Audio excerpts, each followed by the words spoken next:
Hershey's. If you poke your head out of any window in Hershey's, Pennsylvania, take a deep breath. Preferably downwind from the gently simmering vats of indulgence, you just might be met with a wafting aroma of sweet chocolate. If you're lucky, and if you listen carefully, you might also hear the faint sound of laughter from excited children, not the exploited child labor on a cacao farm. They're in a land far away, and are busy working. But those exploring the Hershey's chocolate world in Pennsylvania, land of the free. Regardless of your age, a town devoted to chocolate will catch the attention of most people. Hershey's doesn't disappoint. This is Disney World-esque in purpose-built devotion to chocolate, with a theme park, water park, concerts, and a museum. You may never leave, though you are free to do so. How Hershey's became such a big player in the world of chocolate began with Milton Hershey. Milton, surely a name due a revival, was one of those 19th century industrious types, typical of America at the time, and perhaps now. Pursuit of an idea with seemingly no fear. Failing along the way is all part of the path to success, far from a universal belief, and Milton Hershey was very much of this mold, starting out as an apprentice to master confectioner Joseph Royer in Lancaster, Pennsylvania. He would go on to start his own candy business in 1876, which ended in bankruptcy, all part of the process. Undeterred, young Milton hit the road, absolutely nothing to do with bankrupt or owing money, but in pursuit of confectionery knowledge, which would see him learn the artistry of caramel making. This was still the early 19th century. People had time on their hands. Televised sport has yet to be invented. A young Milton Hershey, fully committed to caramel, launches the Lancaster Caramel Company in 1886. Launching companies with a track record of failed ventures is usually a tricky business. It's reported that having had a bad credit rating, Milton popped down to his local Lancaster County National Bank, looking for a loan to fulfill a large order placed from a candy importer. With no collateral other than some equipment, the odds of receiving any funding was slim. However, the bank teller is said to be impressed enough with Hershey that he backed the loan with his own signature. If true, and I want to believe it, not only is it a great story, it does show the difference in time. A computer algorithm isn't saying yes. The bank teller was right, of course. Gut instinct. Whatever you want to call it, Hershey's sold his Lancaster Caramel Company for $1 million in 1900, something like $30 million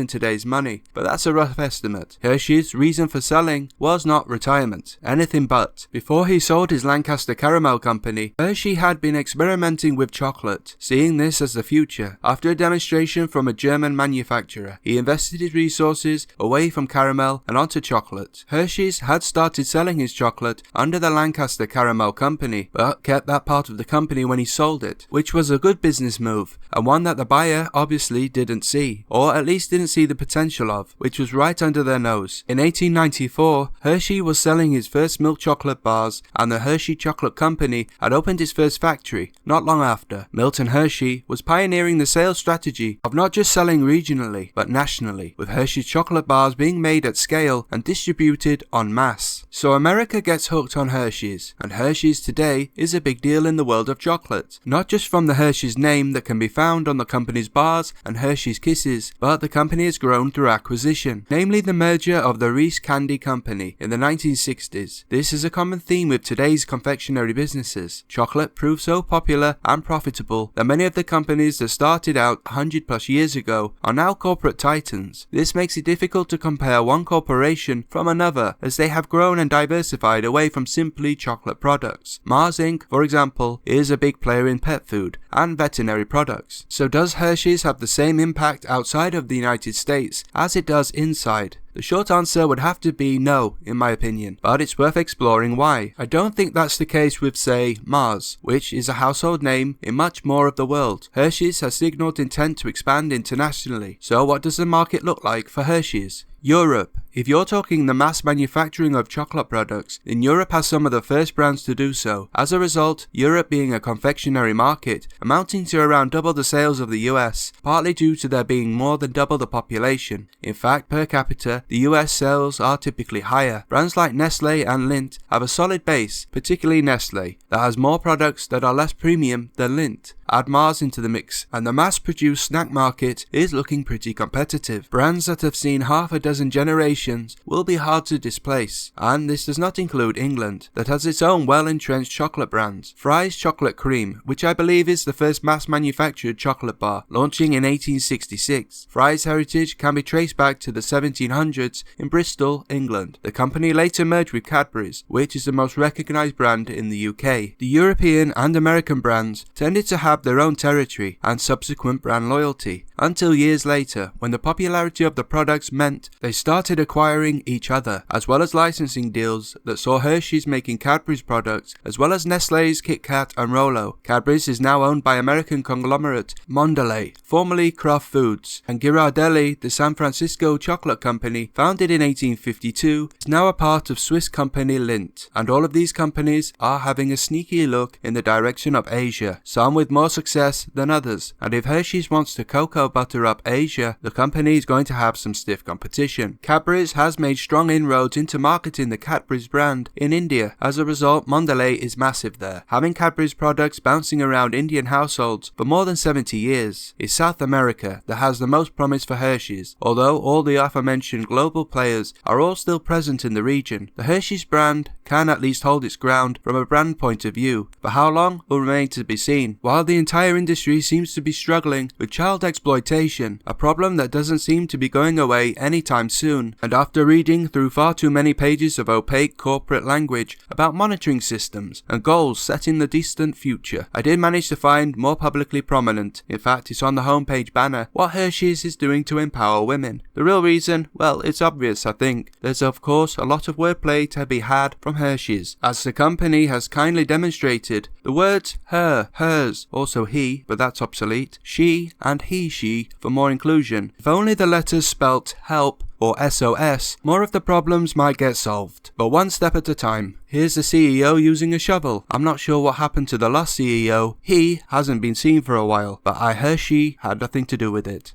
All things Hershey's. Let me know. Thanks for watching.